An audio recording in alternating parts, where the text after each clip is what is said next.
Yo, what's happening? It's your favorite kid from Vietnam, Chipota, and your boy Takalani, Chipota. And yes, we are out here at school, AFDA, and we're gonna be giving you guys a lowdown of what happens at school. Apparently this week it's the experimental festival, and we're gonna take you guys through the whole thing. Just follow through.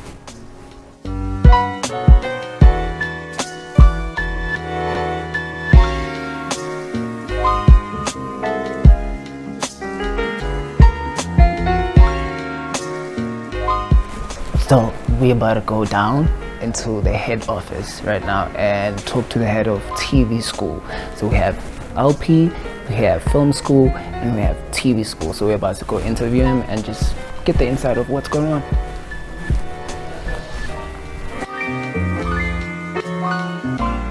Good day, my name is Bastian Höhn. I'm the head of the television department at AFDA Johannesburg. What is the experimental festival?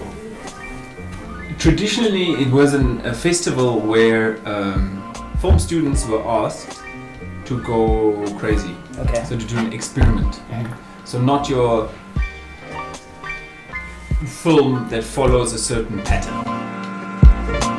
My name is Henrietta Villiers and I am the campus dean for AFDA in Johannesburg. I would also love to ask, what is the experimental festival?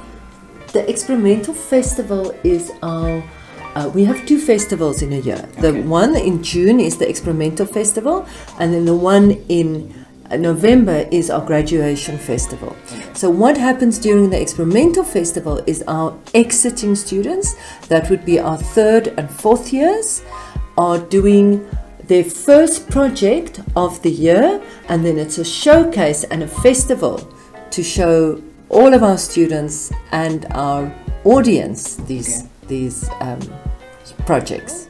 So we are trying to get our students to think a little bit out of the box, to do something that people have not necessarily done before.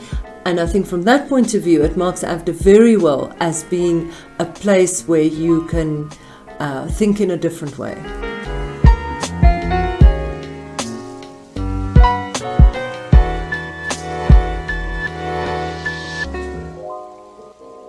So I just bumped into a fella after student is doing honors, right? Yes. TV. No, film. Film. Yes. Tell me why film instead of TV? Well, I never found TV engaging when I was younger.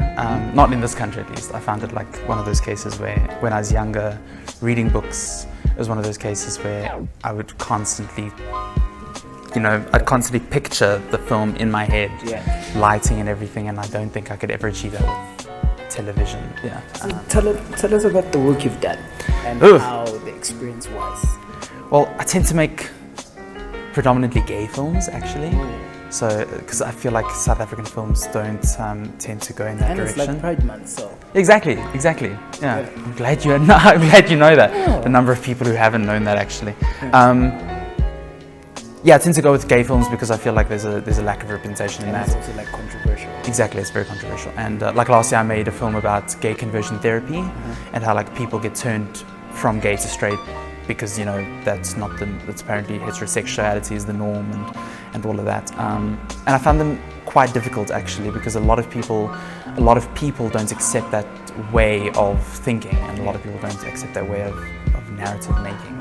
Okay, so can you tell us about the opportunities that an AFDA student can have after they graduate? Don't try and focus your skills to a point where you're only invested in one aspect. Okay. Like for example, me, I'm a writer, I'm a director, I'm a visual effects artist, I'm an editor. I make posters, I do all of these things because of the fact that like if I can't do one, then at least I have something to fall back on. One of those cases where your skills, jack of all trades, master of none is better than a master of one. Oh, what's up, Machi? I'm good, man. I'm good. Please introduce yourself to the people and tell us what you do actually.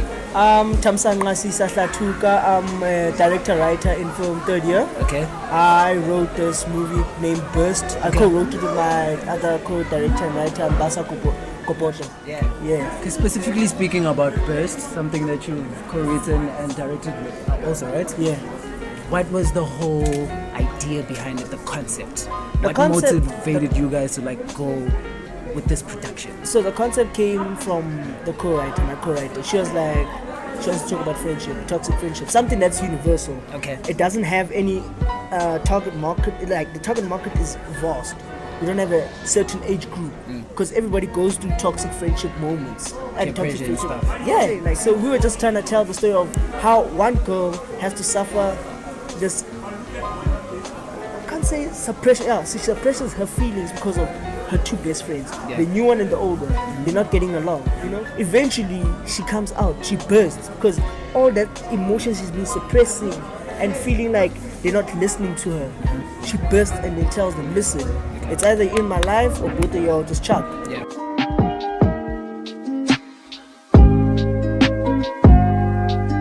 So I'm Raquel, I'm a third year and I'm a data wrangler and colorist. Okay. Data Wrangler. So it's basically handling all the data, so such as the footage and maintaining, making sure that your footage integrity stays there and Okay. basically backing it up and Yeah. so the keeper of data basically. So you guys have an experimental festival. Please tell us more about that. Yes, we do. So for our first semester, the experimental festival, we were challenged to create films in an avant-garde type of way, in the avant-garde genre, right?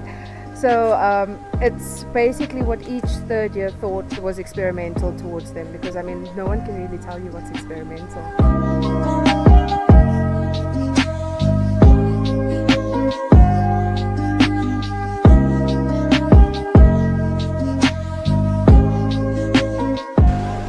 My name is Terry Malloy. I'm a gaffer, also lighting designer, and I work in the film industry and various other things as well. Okay. So what are the things that you are most proud of in terms of that you've shot?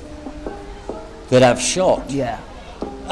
There's quite a lot of things I'm very proud of. Okay. Certain docudramas, Top 3. a movie. I can't say there's hundreds. I've forgotten lots. Yeah. You're talking about 30 years here in this country. Okay. And 10 years overseas working on theatre, rock and roll, all sorts. You've musicals. also shot for the Rolling Stones, right? I've not shot for the Rolling Stones, but I've worked for the Rolling Stones, Okay. yes, back in 1982, before you were born. Long time ago. Yeah. Please tell us about that experience. What can I say? It's just very good. It's nice to see such brilliant musicians, legends, close up and watch them do what they do. I could tell you a few things, but I think I might get sued. So, job I did was David Bowie's World Tour, Glass Spider, Yeah. which was all of Europe, Canada and America. And then when I finished that, I was offered Michael Jackson's tour, which I said no, and I came here on the 9th of February 1988. Okay. That is very interesting and I'm very inspired, sir. Thank you so much for your time. Absolute pleasure. Good luck to you all. Yeah. Okay. Strength to you. Thank you. Ciao, ciao. Today was a great day, to be honest. I've always wanted to be in the school and I got to shoot some content about the Experimental Festival. Experimental Festival, we got the lowdown, we got to speak to different directors, writers, DIT also, and also, legend, Terry Malloy. Hey mate, it's been good. Just look out for more content. Peace out.